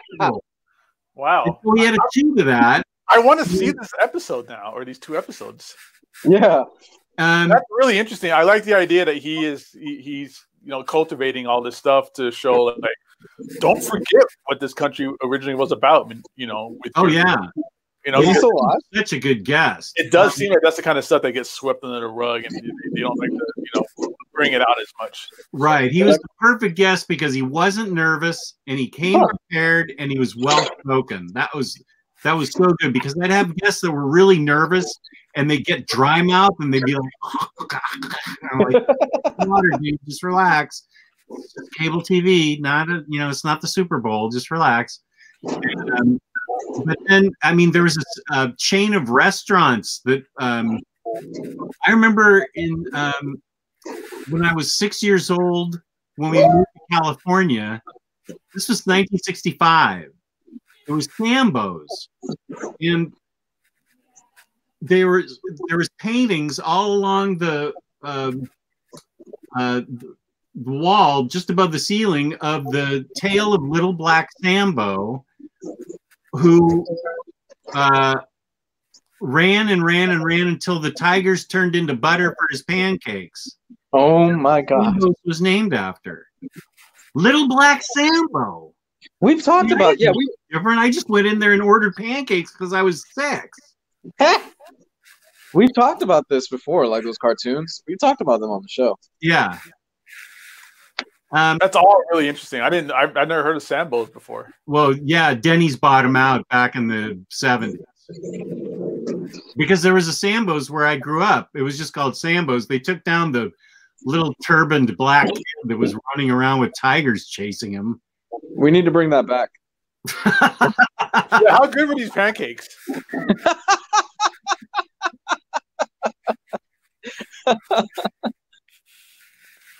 Yeah, and then he would show all kinds of commercial products that would exploit black people back in the 30s, 40s, but even in the 50s and early 60s. I know one thing we talked about in this show before was that Kool-Aid ripoff, the powdered drink mix that had Chinese cherry and Indian orange. Yes, I remember that. Man. I have drink cups from that in my collection. That was one downfall of having that show. Collecting almost everything that those people were on. I'd start collecting lunch boxes and cereal boxes and black memorabilia and perfume bottles and everything else. You were a hoarder. I was. Cigarette lighters, plastic stuff. Man, 1994 just sounds so interesting. Yeah. I will definitely send those VHS tapes in and download them. Oh, man. Oh, yeah. I want to see what 40-year-old Jess is up to. I don't even think I was 40 yet. Yeah, I think I was in my 30s. Oh, so you're my age. My hair was black. Wow. I was young. Were you rocking the mustache back then? Probably, yeah. That was a good mustache. Funny face. That's exactly right, Hoonverse. Funny face, yeah. Chinese cherry and Indian orange. That was a great mustache, man. Thank you. That was a power mustache.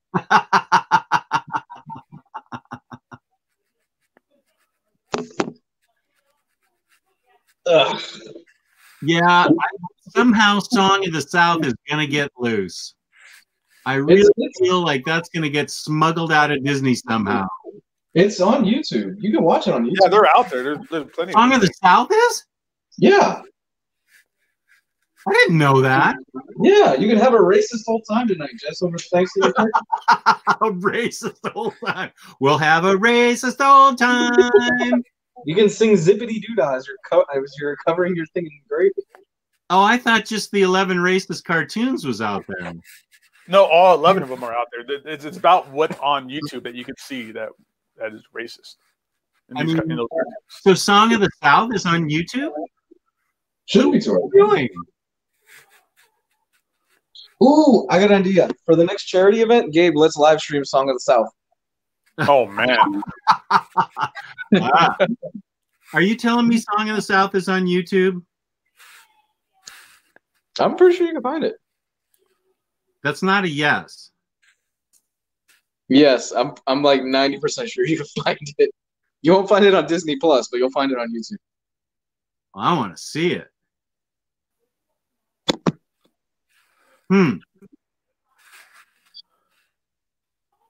Yeah. Hayden McGee, this is funny. I don't like it. You mean to tell me there was a time when Jess wasn't rocking those silver locks? I don't like it. I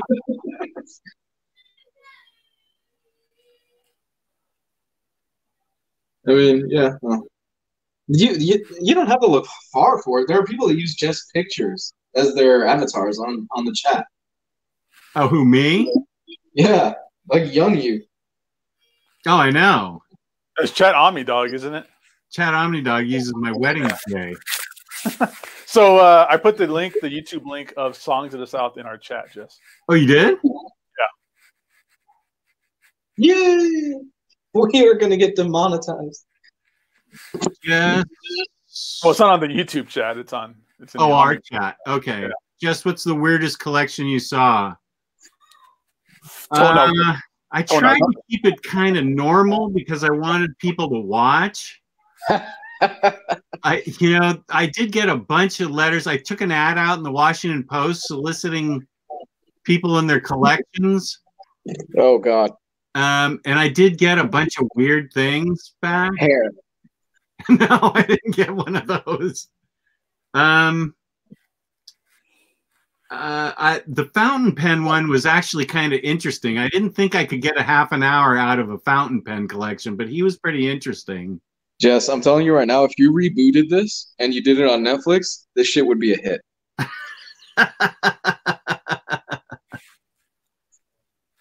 The weird, I think the bottle opener one was the weirdest one. I met this woman at a what do you call him? Omar goes to him all the time. Methadone clinic? Whatever it is. Methadone clinic? I was going to say the free clinic? No. The, they're... Immigration. What'd you say? I said immigration. Yeah, the show was on public access, Michael Lombardo. I saw her at a flea market. Oh, I was going to say escort service. I saw her at a flea market. She said, "Oh, you're the guy that's on cable TV," because I did get a lot of people that recognized me because it was Channel 8, and it was, you know, when you're clicking through the channels back then, it would come up and people would see me. And I said, "Yeah, I'm on the show." And she said, "Well, I collect bottle openers," and she actually had some with her, and they were fairly interesting. Huh. Cool. She turned out to be kind of an oddball, a little bit weird. No. A woman at a flea market that collects bottle openers is not a perfectly mentally stable individual. But wow. I was running out of I was running out of things to collect at that point. I didn't have a crew to go on site for like somebody that collected cars. So I said, "Okay, fine, let's have you on the show. That's fine. I have a crew, I have a director. Just be there this Saturday or Sunday rather, and I'll have you on." And somehow I got half an hour out of her. For some reason, when Jess said I have a crew and I have a director, I just picture him pulling up in front of a Home Depot and slapping the back of his Buick LeSabre and saying, "Get in." No. I need two. I need two. It was called Collector's Showcase. Okay, I won't make fun of her. Sorry, Jake. It wasn't making fun of her collection. I wasn't. She was just. I don't know. I got half an hour out of her. Well, you asked for the weirdest collection. That was the weirdest collection. Was the bottle opener person. Jeez, you have all these rules. That is really weird.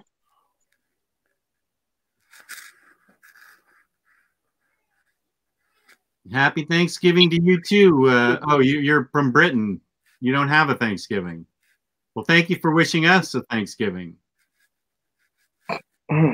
Yeah, your people didn't. Well, never. I'm not going there. I'm gonna shut up. Don't start with that. You can have turkey anytime you want. I didn't do an episode with my books because it was 94 and 93, so it was before collected editions, really. I did interview a comic book collector that sold me a lot of comic books, and I took my comic books with me.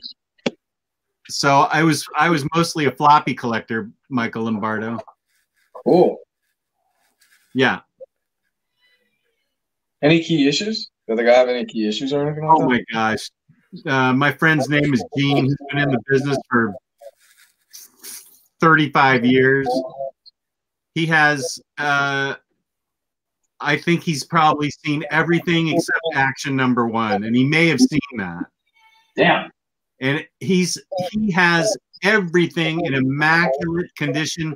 He won't do CPC books, but everything you get from him is in like 9.6 condition or better. It's unbelievable. Damn. Tell him I'll buy his collection.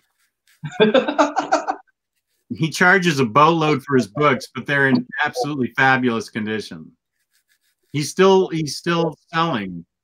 I visit him every time I go to a. Gabe, you guys don't have an Action #1 back there, right? Like No. your store? No, your shop? No, we don't. No. But you have an amazing fantasy 15. Yeah, it's actually it's going to be auctioned off in Heritage pretty soon. Oh damn! Yeah, the 9.4. Yeah. Oh wow! You'll get a great price for that. God, that was a beautiful one too. 9.4, I guess. What do you think you'll get for that? Like $3 million? Well, the price tag we had on it was 1.1 million for a 9.4. Or 9.4, yeah. I'll give you that. 1.1 million? Yeah. Why didn't you tell me that before? Jess is about to open up his wallet. Let me write you a check right now. I'll give you our PayPal account. Just don't. Whatever you do, don't tell the wife. Honey, can I borrow 1.1 million? And that's when you take 5 years.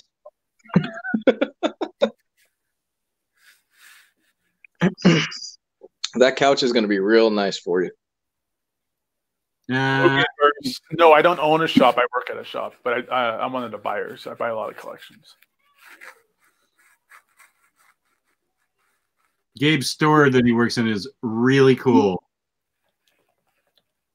Yep. He works for the drummer of System of a Down. I do. I met that guy. He's a very cool guy.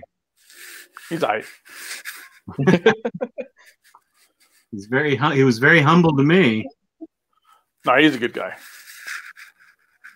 If I would have told like 17-year-old me that one day the drummer from System of a Down was going to call me and sing me happy birthday on my birthday, I'd probably go nuts. Is he a singer in the group too? No, and he proved that when he sang happy birthday. There's a reason Serge sings everything. Yeah, Serge and Darren. Yeah. All right, I think I'm out of here. I think I'm good for the day. It's been an hour and 40 minutes. Okay, well, let me just give a quick shout out to ISTinstocktrades.com, where you can get your collected editions up to 50% off. Loyalty discounts add 2% to that. And they're having a crazy Black Friday sale all this week, I think up until maybe Cyber Monday. I don't even know. Type in Black Friday as your code, you get a discount.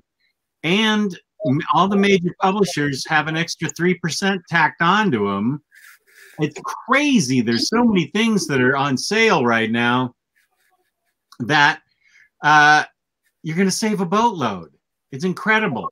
And if you order $50 or more and you're in the United States, you get free shipping. And fabulous customer service, fabulous packaging. Get to stocktrades.com. Why would you bother going to brick and mortar bookstores during Black Friday when you could just sit at home and do your ordering from In Stock Trades? Yeah. And get a better deal. Yeah. Something goes wrong, Emily will take care of it. She's the best. She's the absolute best. Is that your wife? Who? Just in the background right now. No. I thought I heard you. Oh. I think my daughter and wife fell asleep on the couch upstairs. Oh. That's why I'm able to go on so long. All that turkey, all that tryptophan. Mm-hmm. Yeah, the tryptophan, exactly. All right, guys, I'm out of here. Thanks. Have a great turkey day. Gabe Loves 90s Comics on Instagram is where you can find me, and on the Omnibus Collectors Facebook group. And we will be on again on Sunday talking about news and coffee. Mm-hmm. The three of us. Oh, yeah. Yeah, I should be on Sunday, yes. Okay, good. Okay, all right, everybody. Are you taking Lou? Huh? Are you leaving also, Lou? Oh, no, I thought we were ending. I could go for a bit if you want to go for a bit. I don't know. I'm fine. Okay, we can go for a bit. There were still people here on Monday when I left for half an hour. They were staring at the wall. They were staring at the CGI wall you have back there. Yeah, this isn't a real wall. It's a green screen. It's a green screen. That's all it is back there. Now I can chill for a few more minutes, man. I got nothing else going on right now. I'm just gonna sit down eventually and watch The Irishman tonight. Or you know what? Fuck it. I'm gonna save that for tomorrow morning. That's too big of a commitment for tonight. I gotta watch Room 1408 tomorrow morning. Yes, you do, sir. Hey, you're not picking up anything for Black Friday, right? Like you don't got anything. Your eyes set on anything? Yeah. Now that my daughter wants to do Tomb Raider instead, I won't be down. Yeah. Yeah. This has been the most disappointing Black Friday for me in terms of what I picked up. Like I grabbed like 3 movies and that I'm good. This is it. So Michael Lombardo. He's funny. You were waiting to come back for this trip.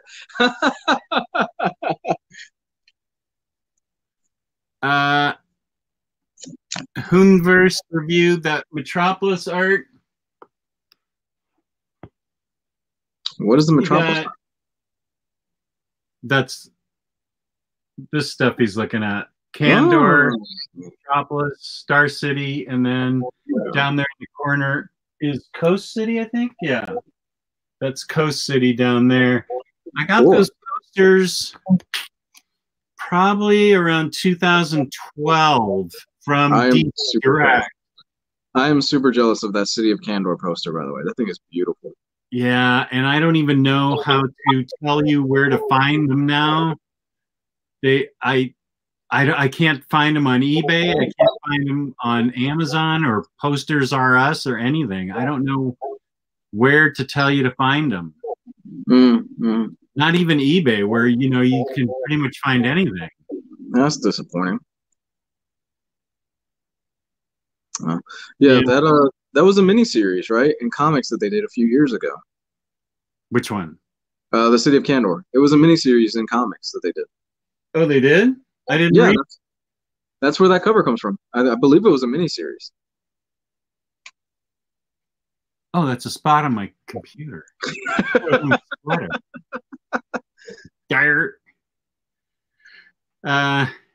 Let's see. I have a dilemma. I was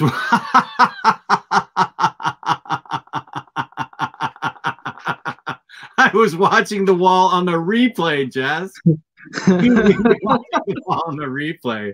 That may be the funniest thing ever. I'm wondering if some of those people were like, he's gonna come back any minute now. I kept coming down to check if those guys were done, and they wouldn't be done.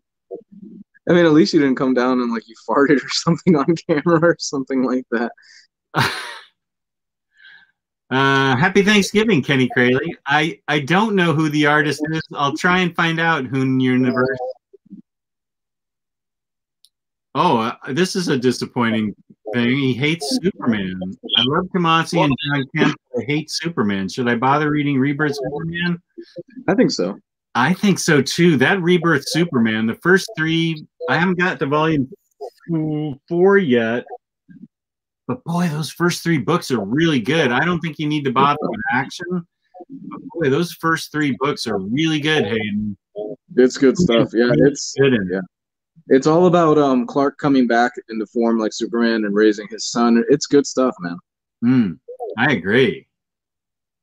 I love his son. Like the dude is awesome. And that Batman and not Batman, that Superboy series with Robin was great. Oh, I can try and pronounce your name better. Hooniverse. I mean, hey, if you don't want to read Superman, just read Super Sons if you haven't already. I think he has read it, but gosh, Tomasi's such a great writer, and John Kemp is a great character, and Lois is a great character in that book too. All very fleshed out, very great characters that you should be reading. Speaking of which, I got to get to these TKO books. I'm looking at this stuff right now. I think we're going to do it a week from this Monday because none of us have read them yet. No, I'm going to sit down with the Lemire book tomorrow. Hooniverse review says if you're going to read he's right here. If you're going to read Rebirth Superman, you have to start with the Road to Rebirth book. It fills in a lot of stuff. I agree with that. Yeah. Let me see where is that. I mean, if you liked his writing on Super Sons, chances are, dude, you'll dig his writing on Superman. And I would also say Superman, Lois, and Clark is a book to read too. Good series. Very good series. That's Jurgen's. That's probably Jurgen's best book ever, and you need to start with that. Who's writing Superman now? Oh, that's right. It's Bendis. Yeah, I think I'd stop before that. Yeah, I haven't read it, but I've not heard good things. I'm going to give it a shot, but I'm not going to recommend it. I haven't read it yet, so I can't recommend it. Even if I read it, I'm not going to recommend it. Damn. There's too much Bendis controversy. I need to have that on my conscience. Kenneth Crowley asks, what do you guys think of Brandon Routh getting another chance to play Superman and playing the Kingdom Come version in the CW Arrowverse Crisis on Infinite Earths crossover? I think it's great. I'm going to watch that. I just want to see all those characters on TV. I have no knowledge of why this is going on, but I'm going to watch the entire event just because I want to see it. Me too. I have basic knowledge of all those characters. Yeah, like I really don't care so much about the story. I just want to see how all these different characters are going to interact with each other. Yeah. I have a basic knowledge of it. I've seen enough so that I know who everybody is, and I want to see it. I am super excited for Ralph because I think he was a great Superman. The movie wasn't that great, but I blame that more on the writing, and I think he was a good spiritual successor to Reeves.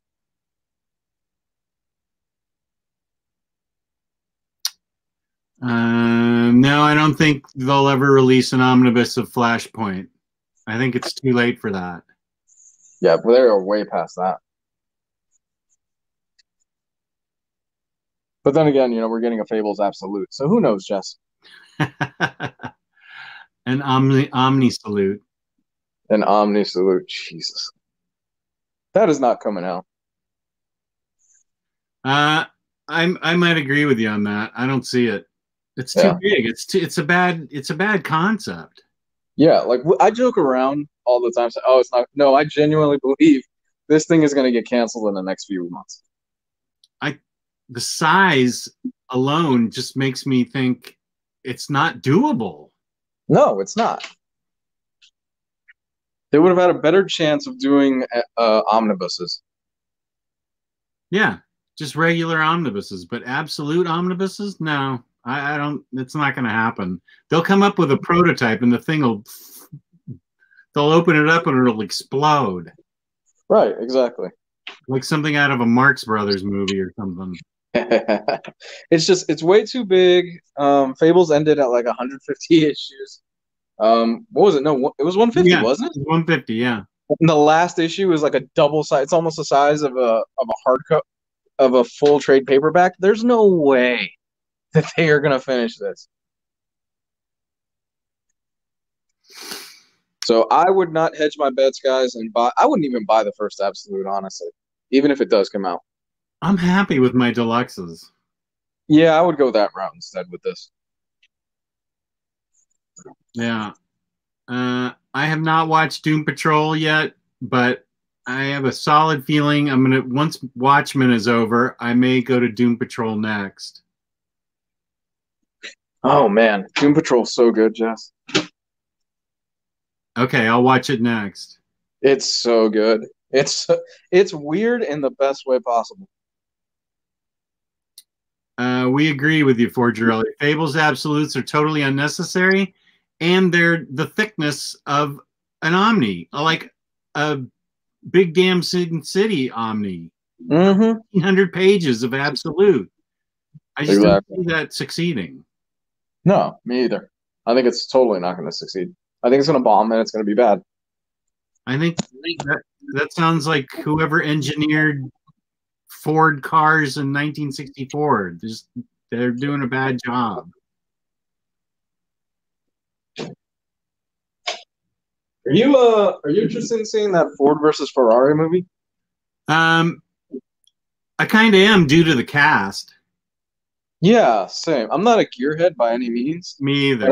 I'm interested in seeing it. Yeah.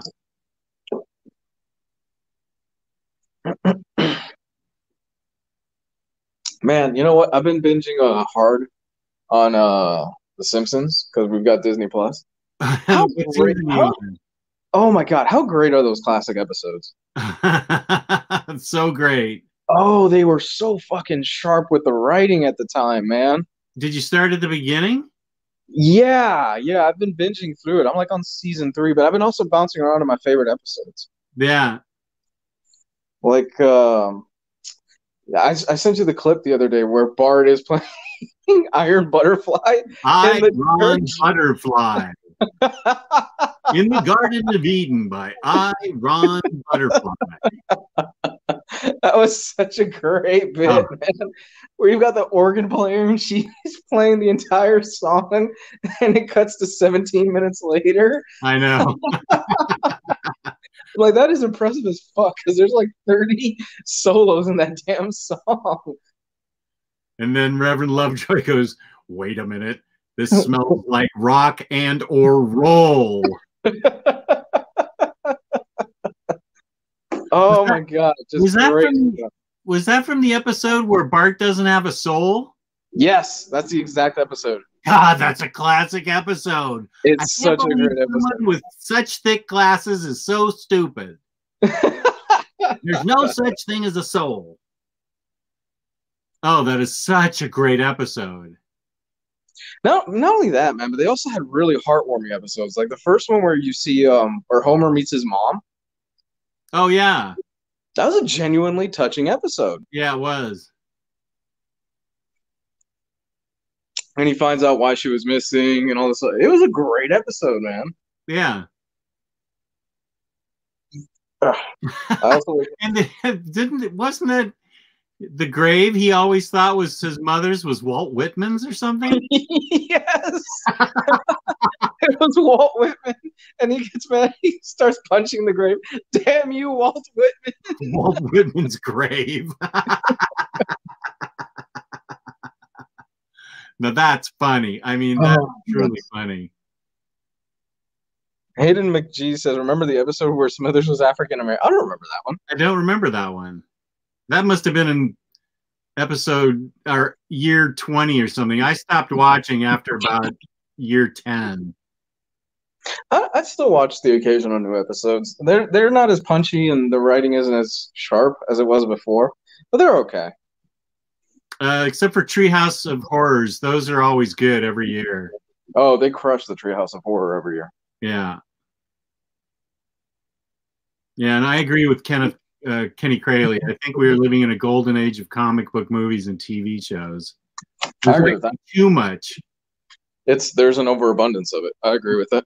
Yeah, I grew up in an age when there was Jack Diddley Wah. I still think that people are not necessarily going to get tired of it, but it's going to get a bit too much. It was his first appearance in season 1. What? Smithers was an African American? I don't remember that. I don't remember that either. I'll have to go back and look at that.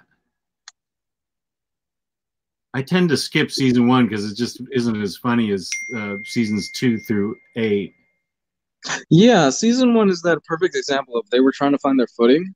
And season 2 is really where they started hitting it hard. Yeah.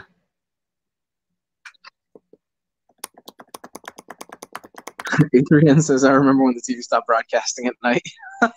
I do. The national anthem? Yeah, national anthem and static. He's exactly right. Yeah, kids today would freak out if that happened.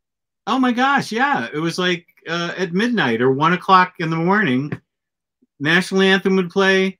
The police stand, there was a symbol that would go up, like a TV symbol that I have a copy of that I sometimes use on my channel. Broadcast symbol, and it was static till like 6 a.m. As a little kid, I'd wake up at 5 a.m. and go down and turn on the TV, and it was freaking static. I'm like, hurry up, 6 a.m. What's going on here? Damn it. Oh yeah, he's absolutely right. It was miserable. Now you can watch The Simpsons at 4 a.m. any episode you want because of Disney Plus. Yeah, Kenny's right. This is awesome. But yeah, I specifically remember that the TV went off. No broadcasting. I can't remember when that stopped, when they started running reruns of things. I don't remember when that was, but I definitely remember that there was no television at all between 1 and 6. And maybe even as early as midnight and 6. You know, I've never seen a single episode of Seinfeld. Oh, really? Not one single. I know somebody brought up Seinfeld in the chat. I haven't seen a single episode of Seinfeld. Does it still hold up? Or is it very much of its time? Well, it does for me because I loved the show, and I still love to. it had so many catchphrases and stuff back in the 90s. You know, like how I love Big Lebowski for all its catchphrases. That I felt like every episode had a catchphrase come out of it. And so I still get it, but I don't know. You'd have to watch it and judge it for yourself. I'd be interested in seeing if you think it would be funny, because it was really timely. It was like of its time, dealing with issues and stuff of its time. So I'd be interested in what you thought of it. Okay, I'll check it out. Because I don't know. It was appointment TV for me. I mean, I would do my nights around it. Yeah, I remember they famously botched the ending, though. I've heard it was horrible. Yeah, they did. And all of America was watching, and it was really dumb. Stupid.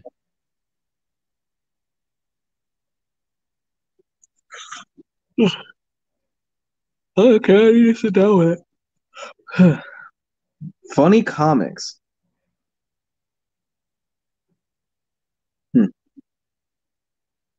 Michael Lombardo. I always loved it when it was the end of broadcast day. That's when your girlfriend would say, "Okay, let's make out." How old are you, Michael Lombardo? Apparently old enough to remember that.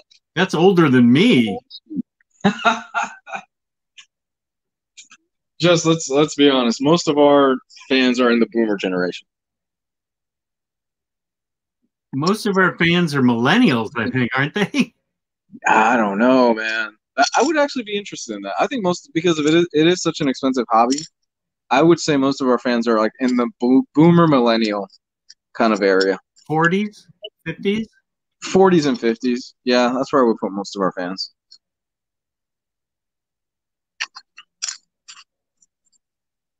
Oh, yeah, this was a good one. The late run episode when Elaine encounters parallel universe characters of Jerry, George, and Kramer.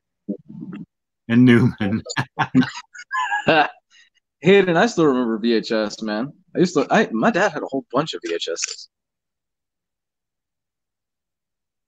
Oh yeah, Johnny Rando, best series finale, Newhart, when he wakes up in bed with Suzanne Plachette. And it was all a dream. That was awesome. That was a great finale. What about MASH? No, that was awful. They were leaving, right? They were leaving the military base or whatever it was. The war was over and they were disbanding, but the war was still kind of going on. They were just trying to get out of there. And Alan Alda took over directing and writing it. I'm not trying to say war was funny, but when that thing first started, it was a comedy. MASH was a comedy. Yeah, that's what I always thought it was. Yeah, it was a comedy. And by the time Frank Burns leaves, when Frank Burns leaves and when Charles Winchester shows up, that's when Alan Alda started writing and directing. And that show changes 180. It becomes so serious. Every show's a lecture. Every show has a point. Alan Alda's pointing his finger all the time, and it becomes no fun. They killed it. Every character starts acting differently. Klinger stops wearing a dress, for God's sake. What's that all about? Yeah. It was, oh my gosh, the tone changed. It became no fun, and the ending was just a big lecture. That's disappointing. Oh, yeah. But boy, up until Frank Burns leaves, those episodes are classic. I love that show. They said MASH the movie holds up, though. I didn't know there was a movie. Oh, yeah, that's what it was based on. Oh. Okay. Oh, yeah, MASH the movie is great. Yeah, Radar is the only character from the movie that transferred over to the show. The movie's great. I laugh thinking about the movie.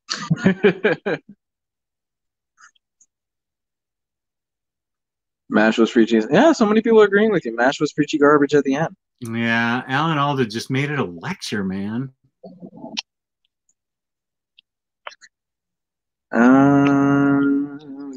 Somebody's looking for funny comics. Chew. Funny. Funny. I know funny. I'm gonna give. You know what? I'm gonna throw this man a bone because Lord knows he probably needs to pay his electric bill, and he's looking like a hobo these days. Sex criminals. Sex criminals. Very. That poor guy. He's looking rough, man. Is this Matt Fraction you're talking about? Yeah, I've seen a photo of him recently, and I'm like, dude, whoa. I hope he's okay because he looks like. Oof. I thought the 8 issues of Mockingbird were really sharply, humorously well-written dialogue. Mock, yeah.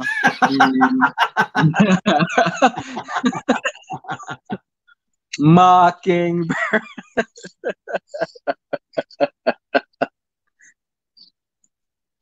Oh my god, I'm sorry. I couldn't resist. Oh, I wish I had known you were going to do it. We could have both sang it.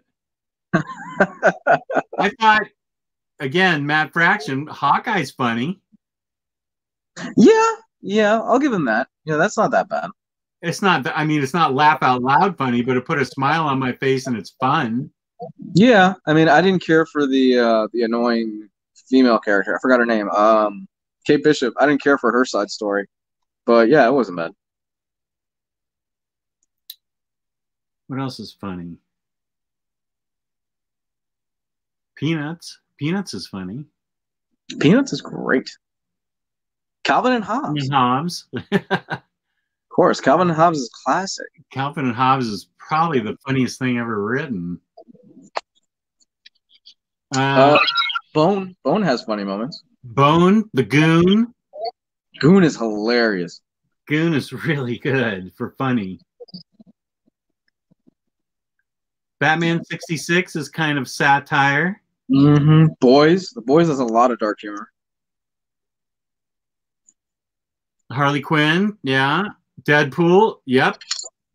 Boondocks, yeah. Boondocks is great. Yeah, I'm so happy they're bringing that back. Simpsons comics, Hayden's right. Simpsons comics are actually really good. Are they really? Omni of Simpson comics. Huh. Yeah, Deadpool's great. Deadpool and Harley Quinn are both great. So Sane and Duggan's Deadpool, Duggan's run on Deadpool was great. Funniest comic I've ever read is called Facility Integrity. I've never heard of that, Jake. Ooh, how about Next Wave? Oh, I haven't read. That's the Warren Ellis book? Oh, dude, you haven't read Next Wave? No, I haven't. Oh my god, you have to read Next Wave. It's hilarious. Okay, actually, it's in the room. We'll get it. Actually, I probably got to get out of here. I've got guests that are probably over here right now. I think I heard the car. Oh, okay. Where can they find you? Comics God 101. Facebook, Twitter, all that good stuff. All right. Thanks, Lou. And you can find me, Omnidog, on Omnidog's Vault, and on YouTube, and Omnidogs_Vault on Instagram. Thank you to In Stock Trades for being our sponsor. Thank you to everybody who participated in the chat. It's been fun talking to you. We really enjoyed it. We really appreciate that you spent your Thanksgiving with us or just your regular Thursday with us. Mm-hmm. A lot of fun. I'm glad Lou could join us, and I'm glad you guys could join us. And thank you to all the people that are viewing this. Please give us a like if you can. And as always, peace and love. Peace and love. Good night, everybody.